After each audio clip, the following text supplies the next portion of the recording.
안녕하십니까. 경제성공학 7주차 강의 시작하겠습니다. 오늘은 세금을 고려한 경제적 등가 계산에 대해서 설명드리겠습니다.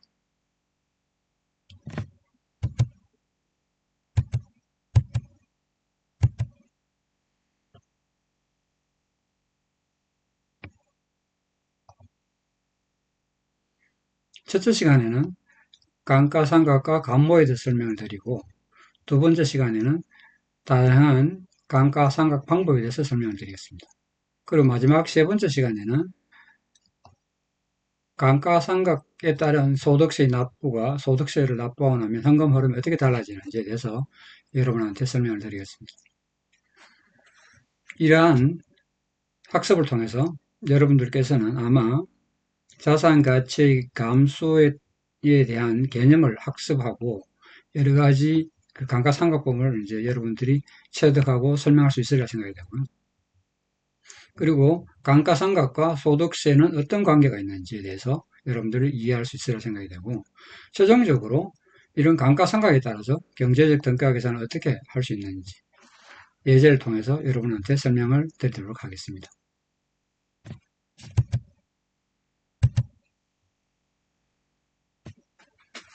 감가상각하는 그 대상이 되는 기계설비의 유형자산은 크게 보면 시간이 경과함에 따라 가지고 물리적으로 또는 기능적 가치 절하가 되고 그 자산 가치가 감소합니다. 예를 든다면 여러분들이 자동차를 운전하면 자동차는 시간이 감에 따라서 기본적으로 기능이 떨어지거나 아니면 올드한 구형 모델이 되면서 기본적으로 가치가 감소합니다. 그러면 이러한 자산 가치의 감소를 회계 처리를 통해서 기업은 자산 기록을 적절하게 유지 관리하게 되는데, 여기서 좀 중요한 그 키워드 몇 가지. 유형자산. 유형자산이라는 것은 기업의 영업 활동과 기타 활동에 한 회기 기간을 초과하여 사용할 목적으로, 즉 1년 이상의 1년부터 1년을 초과 사용할 목적으로 보유하는 물리적 실체가 있는 자산을 유형자산이라고 합니다.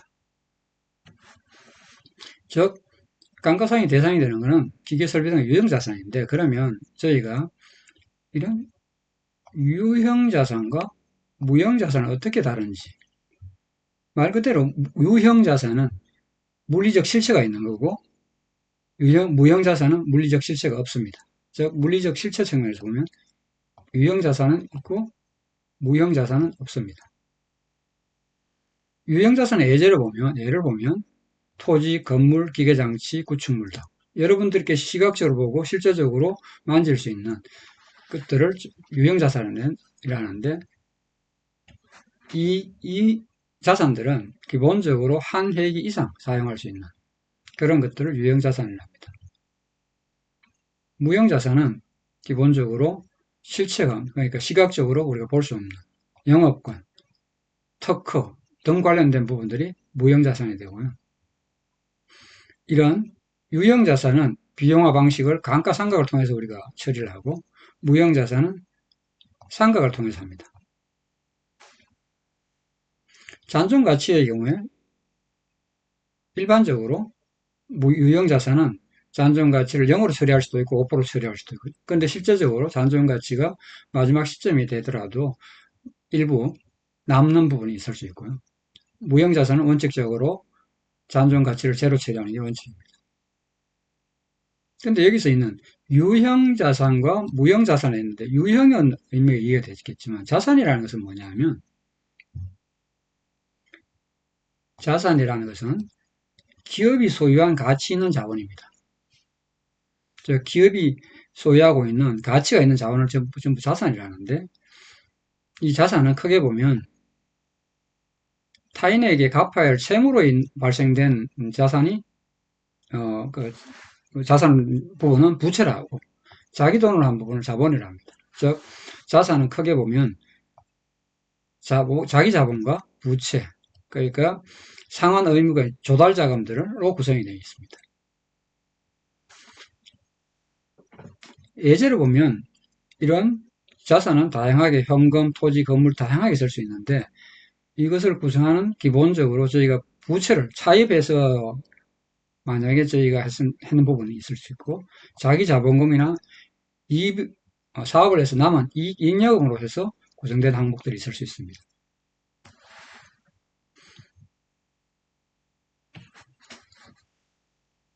감가상각하고 감모 그리고 상각의 개념을 좀 더 디테일하게 설명을 드리면, 감가상각은 앞에 설명드린 유형자산의 구입 원가를 그 자산의 사용기간 동안에 배분해서 비용으로 분산 처리하는 절차를 감가상각이라 합니다. 즉, 유형자산의 구입 원가를 사용기간 동안 비용으로 분산 처리하는 과정을 우리가 감가상각이라고 하고요.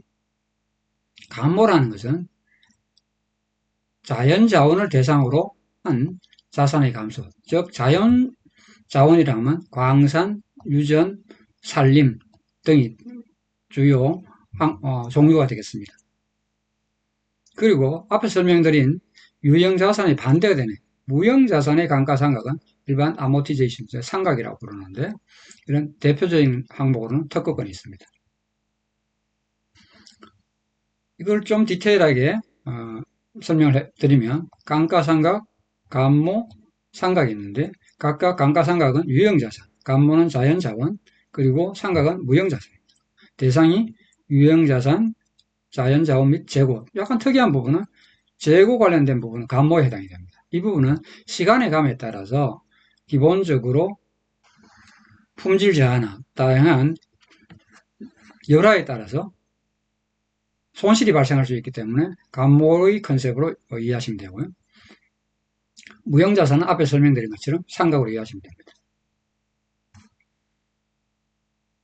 즉, 이러한 감가상각이나 감모나 상각에 있어서 우리가 비용화 방식에서 좀 고민해야 될 부분은, 이런 유형자산과 관련된 부분들의 감가상각은 내용 연수에 걸쳐 가지고 체계적 합리적 배분하는 겁니다. 감모의 경우에는 대부분 실제 소진한 채굴 또는 우리가 발굴한 양만큼 비용 처리하는, 상각의 경우에 내용 연수에 걸쳐서 체계적 합리적으로 배분하는, 즉 감가상각이나 상각은 기본적으로 체계적 합리적으로 비용을 내용 연수에 의해서 배분하는 게 중요 내용이 되겠습니다. 근데 유형자산으로 있는 토지의 경우에는 일반적으로 감가상각이 대상이 아닙니다. 토지를 감가상각하지 않는 이유는 기본적으로 시간에 따라서 사용 가치가 감소하지 않는다고 보기 때문에 기본적으로 토지는 감가상각의 대상이 아닙니다. 다시 한번 요약을 드리면, 감가상각이라는 것은 시간의 경과에 따라서 사용 또는 기술 진보 등에 따라서 고정자산의 가치가 감소하는 것을 합리적인 방법으로 기간별로 비용으로 배분하는 것을 우리가 감가상각이라 한다라는 거고요. 감가상각이 되는 자산의 경우를 크게 보면 유형자산을 우리가 감가상각으로 하고, 실체가 있는 실체가 있는 기업의 가치 있는 자산을 우리가 대상으로 하고, 사용기간이 목적은 영업활동에 사용을 주로 하고, 사용기간과 관련된 부분들은 일회기를 초과해야 되고, 이때 감가상각은 기본적으로 가치가 감소하는, 즉 시간이 지남에 따라 가치가 감소하는 부분을 우리가 감가상각으로 비용 처리하는 부분입니다.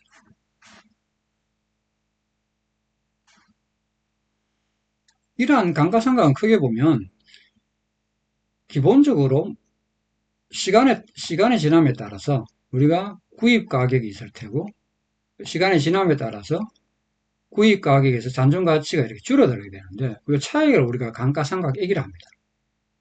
이런 감가상각액은 실제적으로 보면 크게 두 항목에서 발생이 되는데, 내부적인 원인에서 발생되는 것과 외부적인 원인에서 발생되는 부분이 있습니다.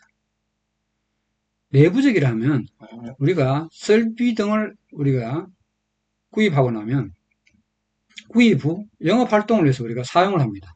그럼 사용에 따라서 기본적으로 설비가 마모되고, 거기에 따라서 기본적으로 설비의 성능이 떨어질 수가 있는데, 이런 기능 저하가 발생하는 것에 따라서 자산이 감소하는 부분이 있을 수 있고, 설비의 사용에 따라서 내부적인 원인에 발생되는 부분이 있고, 외부적인 원인이라는 것은 뭐냐면 시간이 지남에 따라 시장의 요구를 만족하지 못하게 되거나 새로운 생산 설비가 출현함에 따라서 원래 설비의 가치가 하락하는, 즉 우리가 자동차의 경우에 보면 뉴 모델이 나오면 올드 모델들의 가치가 상대적으로 빠르게 떨어지는 부분이 있습니다.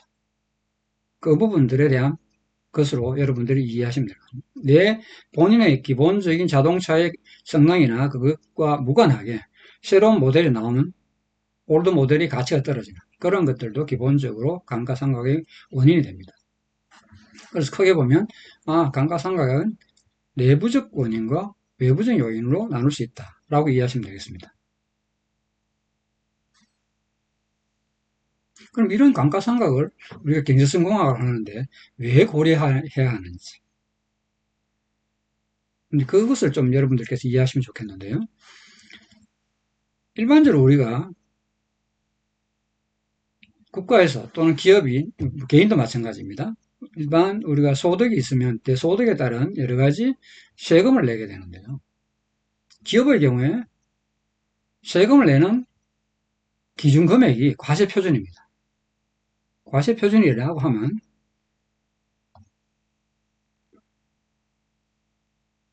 세금을 부과하는 기준이 되는 금액인데 이 과세표준은 총소득에서 비용을 뺍니다.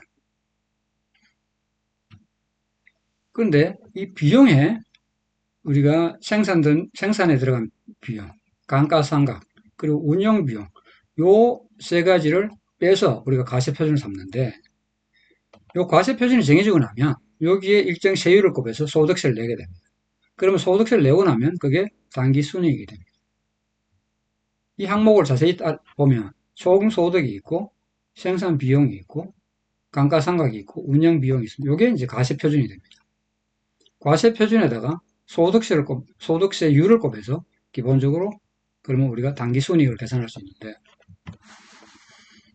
이런 과세표준을 잡을 때 감가상각이 포함이 되기 때문에 우리가 감가상각을 경제적 분석할 때 고려를 해야 됩니다.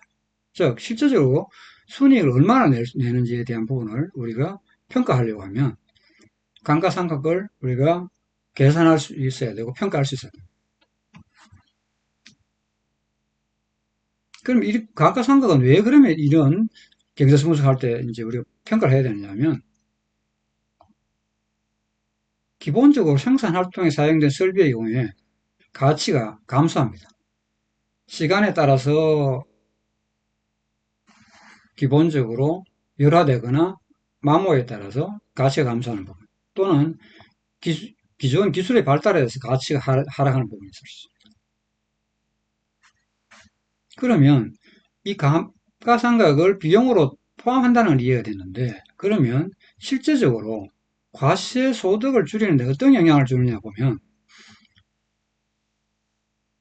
감가상각이 증가되면 과세 표준이 줄어듭니다. 즉 무슨 말씀이냐면 과세 표준이 총소득에서 생산 비용하고 감가상각, 운영 비용을 빼면 되는데 과세 표준이 줄어들면 기본적으로 세금이 줍니다. 세금을 줄일 수 있는데 이게 과세 표준이 준다는 이야기는 빼주는 감가상각이 증가가 되면 과세 표준은 줄어드는, 즉 여기서 상가액이 증가되면 당연히 과세 표준 금액은 줄어들겠죠. 그러면 내야 될 세금이 줄어들 겁니다. 그래서 감가상각은 기업의 세금을 줄이는 효과가 있습니다. 참고로 예제를 보고 설명을 드리면 일반 매출액이 100억이 있고 실제 지출 비용, 재료비 등은 60억이 있고 감가상각의 비용이 만약 0원인 경우가 10억인 경우가 있다고 치면 앞의 경우에는 우리가 과세표준은 그러면 매출에서 지출 비용 60억을 빼면 40억입니다. 만약에 세율 20%를 가정하면 8억이 세금이 되겠죠. 뒤쪽에 두 번째 감가상각을 반영을 하게 되면 과세소득은 100억에서 60억과 10억을 합한 70억을 빼고 나면 과세 표준은 30억이 됩니다. 30억의 20%인 6억이 세율로 나옵니다. 따라서 감가상각액을 반영하면 2억 정도 소득세가 덜 나가는. 그런데 이러한 감가상각을 적용하고 우리가 방법을 활용하는 데 있어서는 세법에서 굉장히 타이트하게 그 한계나 기준을 명확하게 정의하고 있어서 그 기준에 따라야 함은 있습니다.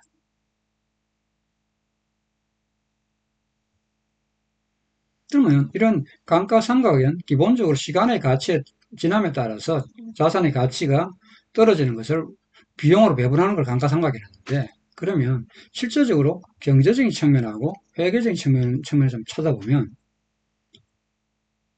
구매 가격에서 잔존 가치, 시장 가치를 빼면 우리가 이게 이제 가치가 떨어지는데, 이게 물리적 기능 저하와 기술의 진보에 따라서 경제에서 손실이 발생하기 때문에 감가상각을 우리가 쳐다봐야 되는 부분이 있고, 그리고 두 번째, 이 자산에 대한, 즉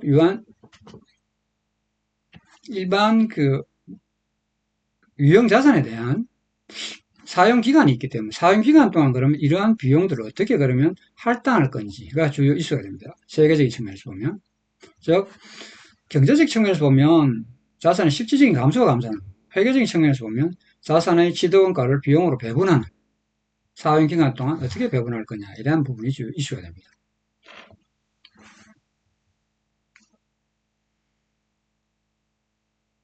그리고 이러한 경제적 가치가 떨어짐에 따라서 우리가 그 가치를 회계적인 측면에 반영하는 건데, 즉 자산의 물리적 열화에 따른 것을 수익 산출 기간 동안 비용으로 배분하는 것을 우리가 감가상각이라 말씀을 드렸습니다.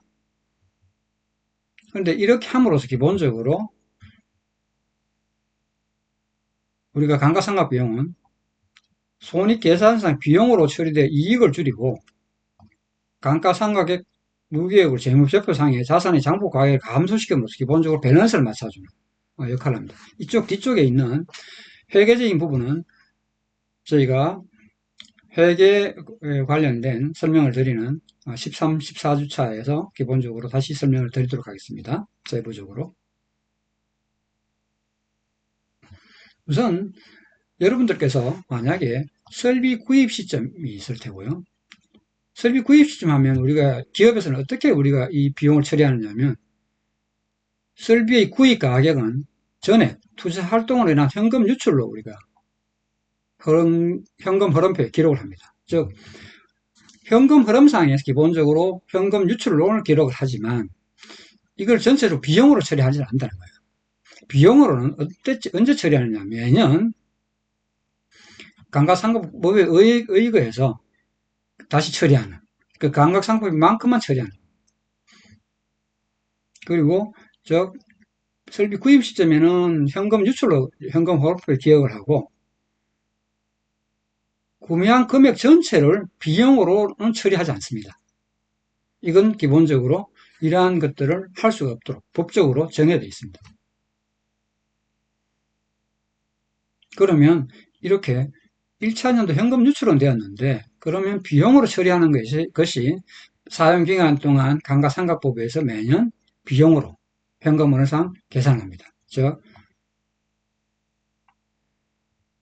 현금흐름상은 매년 사용기간 동안 감가상각법에 의해서 비용으로 처리하는 부분이 기본적으로 감가상각비입니다. 그렇기 때문에 감가상각비 자체는 현금 흐름상은 실제로 발생하지 않습니다. 왜냐하면 구입할 때 현금 흐름표에서 기본적으로 투자 활동으로는 현금 유출을 하면 정의를 해놨기 때문에 이중으로 계산하지 않는다는 거예요. 그렇지만 비용으로 정산은 그때 하지 않았기 때문에 사용기간 동안 비용으로 사용기간 동안 정산하는, 처리하는 그런 내용이 되겠습니다. 즉 감가상각비는 실제 현금이 나가는 게 아니다는 거예요. 회계상 비용으로 처리되어 손익계산서상의 당기 순이익은 줄이지만 실제로 기업의 현금 잔고에서 돈이 빠져나가지 않는 비현금성 비용입니다. 이 내용은 좀 더 명확하게 이해를 하시면 좋겠습니다. 즉, 현금은 구입 시점에, 설비를 구입하는 시점에 투자 자산을 하면 현금 유출로 하면 정의를 하고 그 내용의 비용을 사용 기간 동안 처리하는 내용이 되겠습니다. 좀 반복적인 설명을 드리면 앞에 설명드린 것처럼 감가상각은 경제적인 부분 그리고 회계적인 부분이 있는데 경제적인 감가는 시간과 사용에 따른 효용의 점진적인 감소를 우리가 의미하고 경제적 감가는 수명기간 동안 자산의 체계적인 할당 즉 비용으로 우리가 경제적 분석에 사용을 하는 부분을 회계적 감가라고 이해하시면 되겠습니다. 경제적 감가에서는 물리적 감가와 기능적 감가가 있을 수 있고 그 내부적인 내용은 밑에 있는 내용을 참고를 하시면 좋겠습니다. 그리고 회계적인 감가와 관련된 부분들은 13, 14주차에 저희가 이 회계 관련된 부분을 다시 설명드릴 때는 그때 설명을 드리겠지만 장부적인 감가와 조세 감가가 있습니다. 회계적인 측면에서 장부상 감가라는 것은 기업 회계 기준으로 우리가 처리하는 것과 관련된 부분이고 조세상 관련된 부분은 세법상 관련된 부분입니다.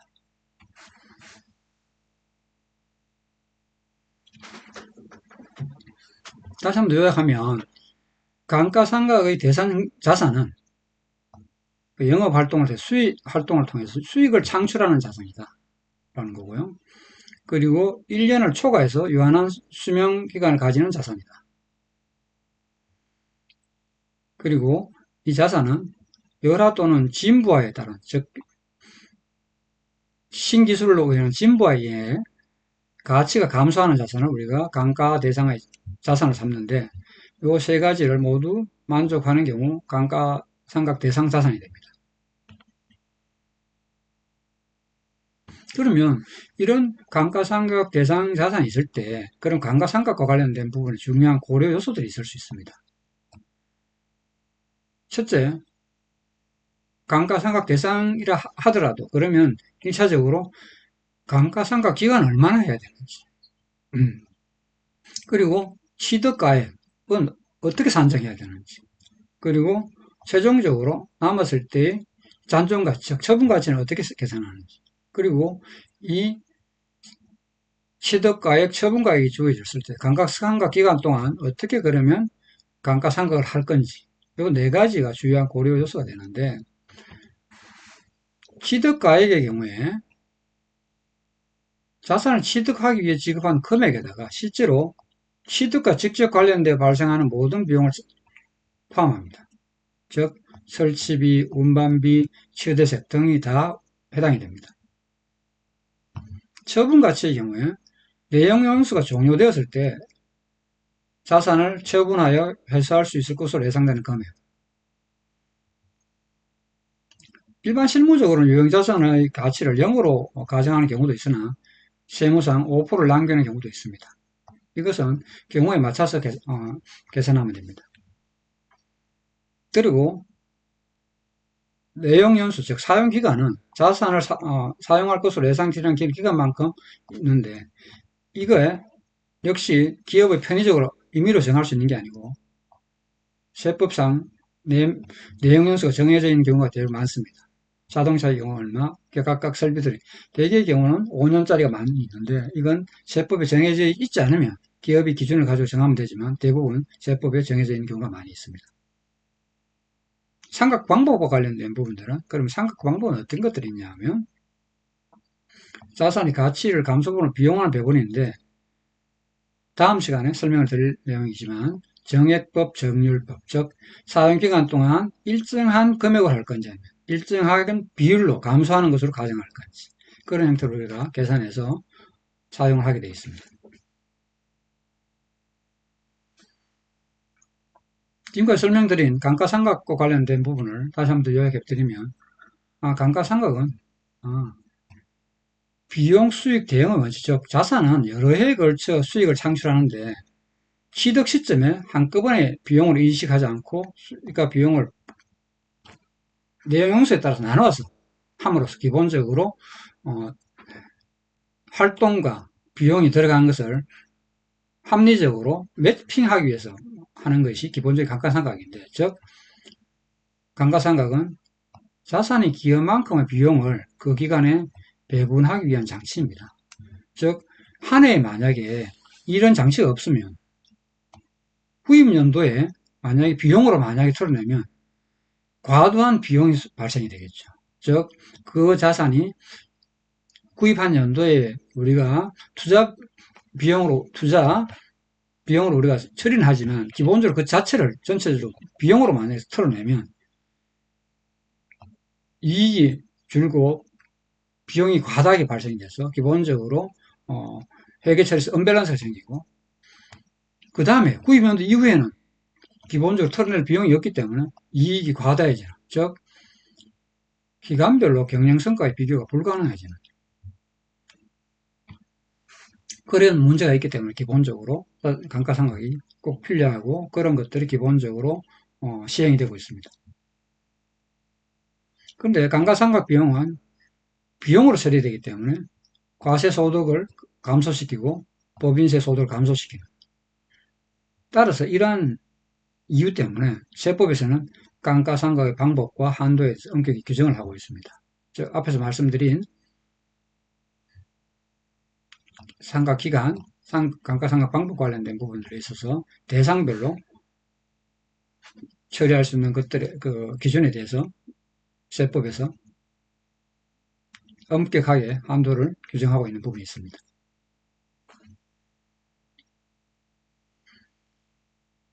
그리고 경제성공학에서는 감가상각은 직접적인 현금 유출은 아닙니다. 즉 현금 흐름 측면에서 보면 우리가 첫 해 연도에 설비를 구입하면 현금 지출이 됩니다. 실제로 그 다음 연도부터는 사실은 이 지출 비용이 현금 흐름상 발생된 게 없습니다. 당연하게 현금 흐름 측면에서 보면 감가상각 비용 자체는 실제적으로 우리가 편의적으로 편의적이라는 이게 기본적 활동에 대한 부분을 우리가 안분 배분해 이 비용을 이쪽으로 안분 배분해 주는 컨셉으로 이해하시면 되고요. 즉 배분해 주는데 이것을 정액으로 나눌 건지 정률적으로 나눠줄 건지 그런 것들에 대한 부분이 감가상각법으로 정해져 있습니다. 즉 경제성 평가 분야에서는 감가상각비 자체는 현금 흐름이 아닙니다. 그렇지만 감가상각비는 우리가 과세표준에 영향을 줌으로써 세금의 증감에 영향을 줍니다. 따라서 순현금 흐름, 납세 후에 순현금 흐름에는 영향을 줍니다. 따라서 직접 관련된 부분에서 감가상각비가 되게 의미가 있다는 거예요. 즉 감가상각비는 직접적으로 경제성공에 영향을 주지는 않지만 세금 절감 효과가 있어 간접적으로 영향을 줄 수 있다라는 거고요. 경제성공학 문제에 있어서는 현금 흐름이냐 감가상각 현금 흐름은 아니다. 세금에 영향을 주느냐? 준다. 그리고 대안 간의 비교해서 영향이 있는가? 방법에 따라서 영향이 있다는 거예요. 이 장에서 설명드린 감가상각의 기본적인 개념에 대해서 여러분들이 이해를 하시고요.